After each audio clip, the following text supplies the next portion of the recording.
So let's now have a think about today's message. Have any of you ever climbed a mountain? Yes, excellent. I go to the Lake District on holiday 3 or 4 times a year. We have a Springer Spaniel. So we don't go abroad, we go to the lakes. The Springer spends most of the holidays actually in the lakes, as you might imagine. So I've climbed several of the peaks, or as they're called there, the fells. Coniston Old Man was the first one I ever went up many, many years ago. And it was the last one that I've been up as well, because I think I'm getting to the stage where I don't think I could cope with getting up to the top of one of the higher fells. I've been up Blencathra along Sharp Edge, if any of you know it. It's kind of a very narrow bit, about 4 inches wide with a 200-foot drop either side. It's a challenge. And I've been up Helvellyn. And then when I visited Switzerland with a group of guides a few years ago, we went up one of the smaller peaks, but I have to say we went up on one of those little mountain trains. And we were supposed to get this fantastic view across at 3 of the major peaks, the Munch, the Jungfrau, and the Eiger. So we stood there, we looked at that board that they put up showing you exactly what's where and how high they are. And all we saw was cloud. I took a very nice picture of cloud. Somewhere in that cloud were those 3 mountains. I couldn't see them, but I do know they were there. And there is nothing in all creation that is as majestic and as mighty as a mountain, is there? They are fantastic. Mountains played an important role in the religions in Isaiah's time. It was on the mountain that heaven and earth came together. This could almost be like my picture of those mountains in Switzerland. The earth disappearing into cloud and the cloud just going on and on forever. It was thought that gods could be reached on mountaintops. And that's why the people in those days built altars and temples on the mountaintops. We can remember, I'm sure, the story of Moses going up the mountain to speak with God and receive the 10 Commandments. Mountains were important places in those days. And Isaiah offers us a vision of promise connected with a mountain. Regardless of where the power seems to lie in his present time, the day would be coming when God's reign was going to be established to all of humankind. God's dwelling on Mount Zion, and Mount Zion wasn't one of the tallest mountains, but this is what the Israelites thought, that God would be dwelling on Mount Zion, and that would be central to everything that was going to happen. Isaiah was planting this vision of hope in the minds of the people.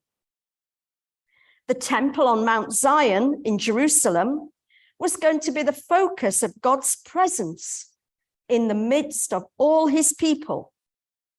And to see Zion as elevated above all other mountains and the focus of pilgrimage of all people, it wasn't so much a kind of political dream by Jerusalem. It was a spiritual claim of God's presence as the true center to watch over all nations. Nations will always be in conflict, we're told, unless God's reign is recognized beyond that of kings. And God sits there on Mount Zion, enthroned above the Ark of the Covenant, reigning over all other claims to power. Already the prophet Isaiah understands God's ultimate purpose to bring salvation to all of the nations and not simply just to Israel. So he was quite forward thinking in his day, wasn't he? God isn't just coming to the Jewish population of the Israelites. God is coming to all nations. And this universal quality of what Isaiah was preaching about is appropriate to Advent, when Christians celebrate the birth of that tiny child, proclaimed with the words, "Peace on earth, goodwill to all people." So Isaiah's vision of nations streaming to the mountain of God is quite global, quite worldwide. And so too is Matthew's picture of the Son of Man initiating a new world order when he returns to earth. So Isaiah's vision of all nations living in peace and worshipping the one God who is central to all is perhaps something for which we all hope on this first Sunday of Advent. Wouldn't it be the most wonderful Christmas present for the whole world if all fighting were to cease and we could live in love and peace with everyone? How fantastic would that be? It happened on that one day back in World War I, didn't it? On Christmas Day. Wouldn't it be wonderful if that were to happen everywhere? So let's move on to consider today's gospel reading. When preparing for today's service, some words from our communion service came to mind. Words that you will all be familiar with. Christ has died. Christ is risen. Christ will come again. And although during Advent we're preparing for the birth of Jesus, today's gospel reading tells us of Jesus assuring his disciples that he will return. He is going to come back, but they don't know when. Jesus predicts a time of great upheaval when there will be both international conflict and personal suffering for him. Matthew is likely to have known all about the fall of the temple, which Jesus talks of just before today's reading, when the temple in Jerusalem fell round about 70 AD. And this traumatic event destabilized the worship of God. Things just started to go off track a little bit for a whole generation. Matthew and Luke both describe this in quite a lot of detail, whereas Mark doesn't. He probably wrote before the disaster happened. But against this background of the destruction of the temple, Jesus anticipates the coming of the Son of Man. Matthew emphasizes the worldwide impact of this Son's arrival, which will be unlike anything the world has ever seen before. He recalls the story of the flood as an earlier world-changing event. And he encourages his readers to identify with Noah, the only man who was prepared for that flood. Jesus tells his disciples urgently, keep awake. And this becomes the pivot for all that he has to say to them, as he recounts stories, stressing how important it is to be prepared. If we continue through chapter 24, we read about the householder who was not prepared for the nighttime thief. Jesus goes on to tell the story of the wise and foolish bridesmaids waiting for the bridegroom. And then those 3 slaves, each entrusted with talents by their master until he returned. The repeated emphasis is on waiting expectantly, not allowing apathy or impatience to blur our focus, even when we have no idea when the long-awaited event will happen.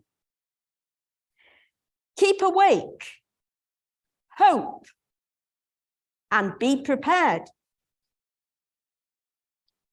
I'm sure that, like me, many of you have been members of scouting or guiding over the years. And so you will be very familiar with those words because our motto is just that: be prepared. Assuming that you have one, what have you been doing in your garden lately? Nothing. Yeah, I can relate. I had one session of clearing up leaves because the green bin was going to go for the last time. There's just as many there as there were, and I did a whole bin full of them. But yeah, there's so much to do this time of year, isn't there? To prepare for the spring, but the weather's not really up to it, is it? That's what puts me off. I'm a fair weather gardener, I'm afraid. If you're someone like gardener and TV presenter Monty Don, you may already be all prepared for the winter and your plans for next season are in place. I'm still trying to grow my winter veg. I've still got bits of my summer veg need pulling out and putting in the bin. I've got leaves to clear up. I've got weeds to clear up. I'm not really prepared, am I? I suspect a lot of us don't really start thinking about spring until spring arrives. A similar thing for the farmers, although I suspect they are much better prepared than us gardeners, because they have to plan even further ahead than we do. And we're now 2 years into the new agricultural transition post-Brexit. And that plan will see the old farm payments just phased out and replaced by new schemes. And these new schemes are good because they are supporting sustainable farming practices, which is always good, isn't it? These new approaches and initiatives mean learning new skills and being adaptable. And they take many months, even years, of planning and preparation.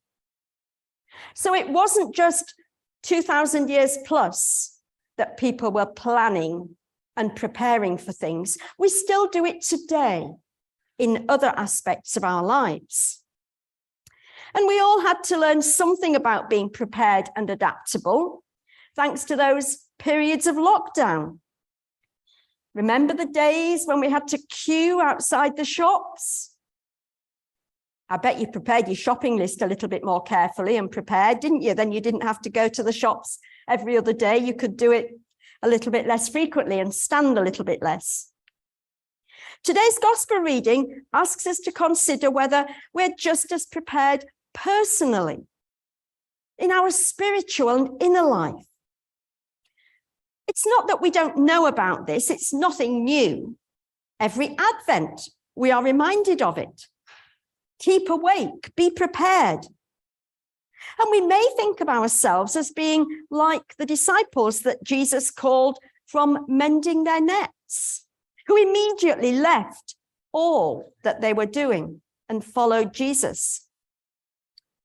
In reality, part of the time, we're probably more like those who said, first, let me bury my father and let me say farewell to those back home, and didn't commit to Jesus straight away.